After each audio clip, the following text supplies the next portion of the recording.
Subscribe to our channel by clicking the subscribe button. Click the bell button and enjoy the latest uploads from our channel.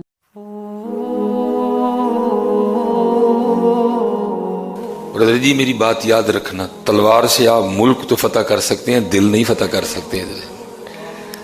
میں کو تلوار کا انکار، جب انشاءاللہ تلوار اٹھانے کی کبھی باری آئی تو پھر آپ کو بتائیں گے ہمیں تلوار بھی اٹھانی آتی ہے۔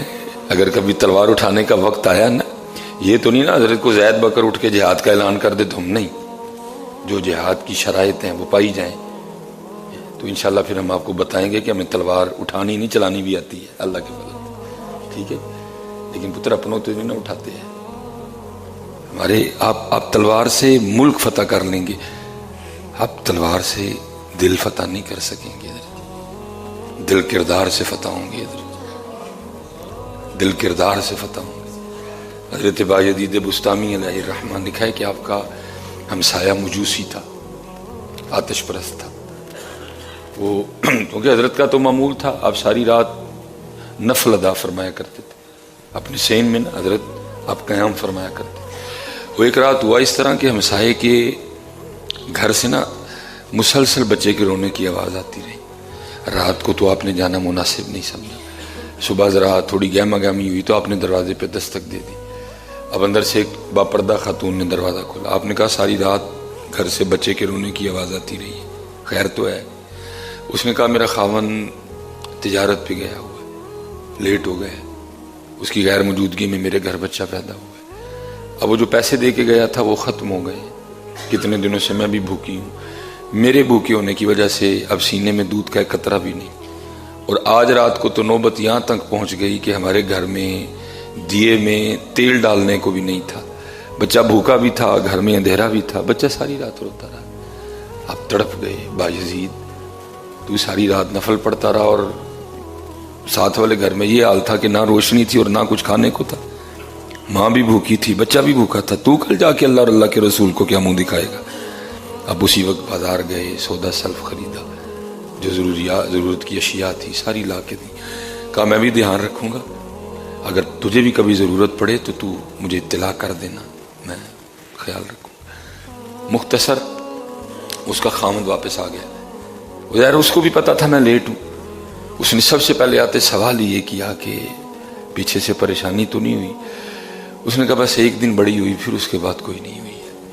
اس نے کہا ایک دن کیا ہوا؟ اس نے کہا جو پیسے دے کے گئے تھے ختم ہو گئے، میں بھی بھوکی تھی، سینے میں دودھ بھی کوئی نہیں تھا، بچہ بھی بھوکا تھا۔ اس رات تو یہ ہوا کہ جو دیا تھا اس میں تیل ڈالنے کو بھی تیل موجود نہیں تھا، بچہ ساری رات بھوک اور اندھیرے سے روتا رہا۔ جو ہمارے ساتھ رہتے ہیں نا بایزید مسلمان، صبح ہوتے انہوں نے میرے دروازے پہ دستک دی، بچے کے رونے کی وجہ پوچھی، میں نے آپ کا نہ آنا بتا دیا، بچے کا بھوکا ہونا بتا دیا، دیے میں تیل کا ہونا نہ بتا دیا۔ اسی وقت بازار گئے، سارا کچھ خریدا، لا کے مجھے دیا اور کہہ کے گئے اگر پھر کوئی پریشانی ہو تو بتانا، اور وہی خبر لیتے رہے میری۔ اب وہ کہتا ہے باقی کام تو بعد میں کروں گا، چلو پہلے میں ذرا جا کے حضرت بایزید کا شکریہ ادا کر لوں۔ وہ آپ کا شکریہ ادا کرنے آیا، حضرت میں آپ کا ہمسایہ ہوں، آپ نے بڑی شفقت فرمائی میری غیر موجودگی میں، تو میرا شکریہ قبول فرما لے۔ اب آگے سے فرمانے لگے بھائی تو شکریہ چھوڑ، بس یہ مجھے بتا وہ جو ساری رات بچہ روتا رہا اس پہ تو نے مجھے معاف کر دیا؟ ہاں پتہ۔ اس طرح اسلام پھیلا ہے، اس طرح اسلام پھیلا ہے، جس طرح ہم پھیلانے نکلے ہیں اس طرح نہیں پھیلے گا، اس طرح اسلام پھیلا ہے۔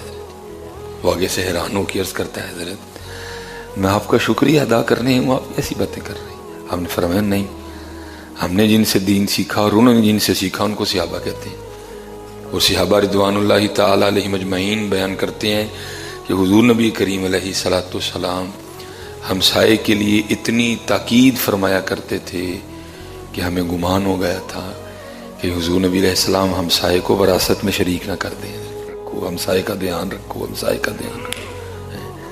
اور یہاں یہ حالت تھی، بایزید نفل پڑھ رہا تھا اور چھوٹا بچہ بھوک اور اندھیرے سے روتا رہا، تو شکریہ کو چھوڑ، بس یہ بتا تو نے مجھے معاف کر دیا۔